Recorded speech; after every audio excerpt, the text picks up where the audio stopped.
Good day. Today we're going to discuss about the repetitive on the human person. First, the philosophical question. How does the inherent dignity of the human person relate to our embodied existence and individual uniqueness? Our thesis is that we argue that human dignity is grounded in both our shared human nature and our unique individual existence, particularly in relation to our bodies.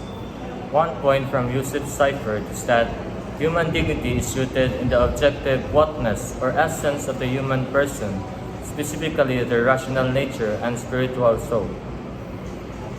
So the critic is that, in opposed to the point, focusing solely on universal essence can risk overlooking the significance of individual experiences and circumstances in shaping a person's lived reality and sense of dignity. So the answer is that the inherent value of humanity establishes basic rights and demands respect of all. Recognizing that dignity does not, however, preclude acknowledging the importance of individual circumstance and experience. And our one point from John Crosby, the body is not merely an instrument but an integral part of the person, possessing its own inherent meaning. In opposed to that point, of the overemphasis on the inherent meaning of the body could potentially lead to a form of bodily determinism, neglecting the role of individual agency and subjective interpretation in shaping our relationship with our bodies. So the answer is that bodies are the point in which our individual consciousness meets the world. It creates our perspective and influences our relationships.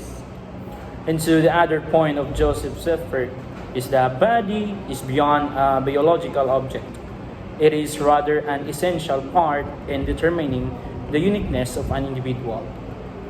The critic for that is that, opposed to the point, if the human body determines one's uniqueness or the dignity of the person, what would be the condition if one person suffers from physical illness or suffering?